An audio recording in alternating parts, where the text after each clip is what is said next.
Hey guys, Matt here from audiotecha.com. Apple have just announced the new iPhone 7, and one of the biggest changes with this iPhone is Apple's decision to remove the headphone jack. So new iPhone users have three options.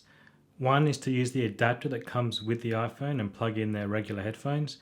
The second is to use wireless headphones, which we've had for some time. And the third option is to use Lightning headphones, which are relatively new in the market. Now, what are Lightning headphones? Well, Lightning headphones use the Lightning port on the bottom of the iPhone, which we use to charge the device, and you can use that same port to plug in your headphones. I have with me a pair of Lightning headphones made by a company in the US called Audeze. So these connect to the iPhone using the Lightning port, and today I want to open these up and listen to music through Lightning headphones for the first time. So let's check these out, see what they sound like.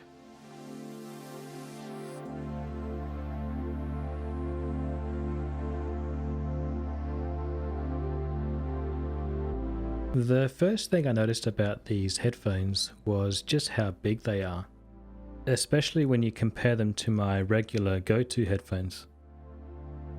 They are very well built and sturdy. The padding feels nice and is real leather.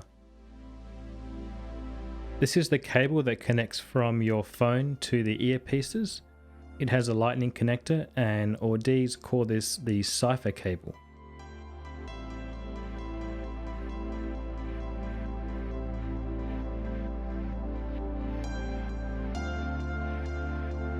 And here we have the regular headphone connector. So with these headphones you have the option to use either Lightning or the standard headphone jack.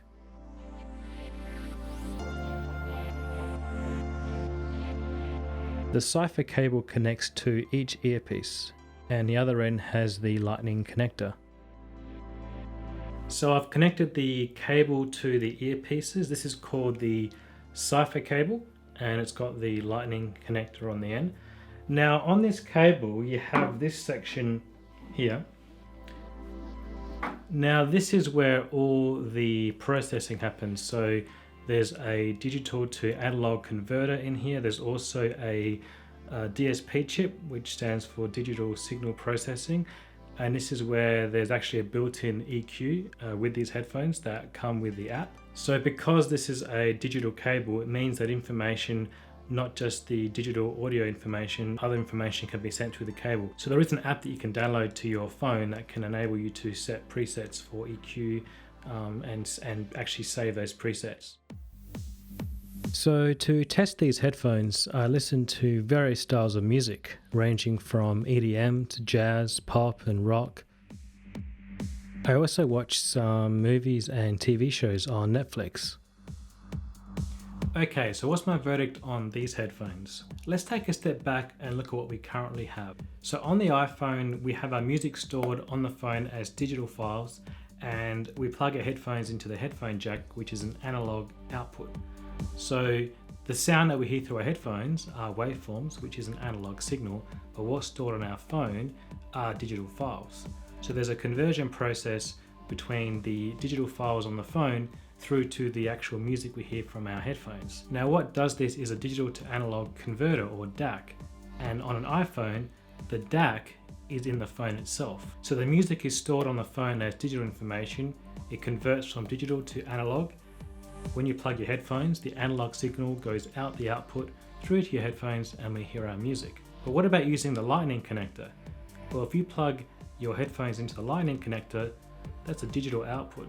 So the digital files are still being converted from digital to analog, but rather than happening on the phone, it happens in the headphones. So by using a digital output, we're giving headphone manufacturers the power to design their own DAC, as well as their own amp and DSP processing within the headphones. Now another big plus is the fact that there's more functionality using Lightning. At the moment, with the standard headphone jack, all you can output is just stereo audio. But imagine being able to send other information. Now these headphones have a built-in EQ which you can control from the app.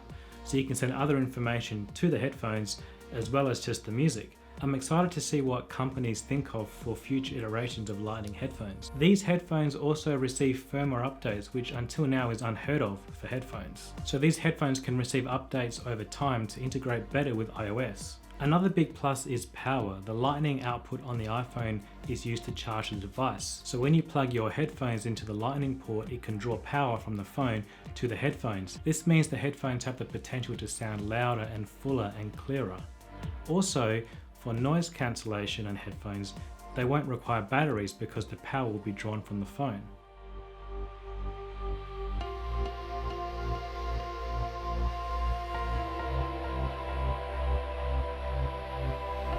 Okay, now even though I think these headphones are a great advancement in technology, I do think there are a few problems. Let's start with versatility. The lightning adapter is available on iOS devices, so that's the iPhone, the iPad and the iPod.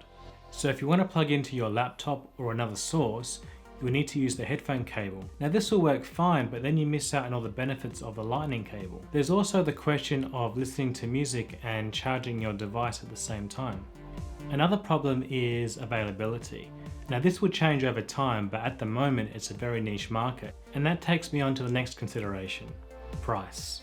These are handmade in the US and they offer a lot more than standard headphones, but you certainly pay for it. Now in terms of portability and practicality, these are very big and bulky, and the cable as well is a lot thicker than a standard headphone cable. So it really boils down to your listening style and what your needs are. And finally, I want to talk about what I think is the most important issue, and that is how do we listen to music in general. Now these headphones are capable of very high fidelity audio, but what do we listen to primarily and what do we store on our phones? MP3s. MP3 is a compressed file format. The files are smaller to make it easier to download and transfer between devices. And the way that we listen to music now is heading towards streaming services like Apple Music and Spotify. And again, in order to stream music over the internet, the quality is reduced. So this makes me wonder, what's the point of having headphones that can represent high fidelity audio when the majority of music we listen to is compressed? But in terms of my listening experience, I have to say they do sound good. The first thing I noticed about these headphones is that they're very powerful and very loud. And you know how with headphones, usually as you put the volume louder and louder and louder, the high end sort of tends to distort a bit? Well, with these headphones, I didn't get that at all. They're very, very clear and the clarity is amazing. Each instrument was very distinct, more so than what I'm used to. So when I was listening to certain styles of music, instruments would just sort of pop out and sound like they're right there in front of me. It was quite amazing. I tested these for a while, both sitting and also lying down, and they're very comfortable. My ears didn't fatigue and I was able to listen for long periods of time. You could definitely watch a movie with these headphones. When it comes to these headphones, the question on whether to buy them is not based on sound quality. It's based on what you're using them for and what you're listening to. These sound very good, and I would recommend them for an audiophile, for critical listening, and for somebody who does the majority of their work on, say, an iPad Pro. Thanks for watching, guys. Let me know in the comments below what your opinion is on Lightning headphones. If you enjoyed this video, hit that like button, and of course don't forget to subscribe if you haven't already, and I'll see you in the next video.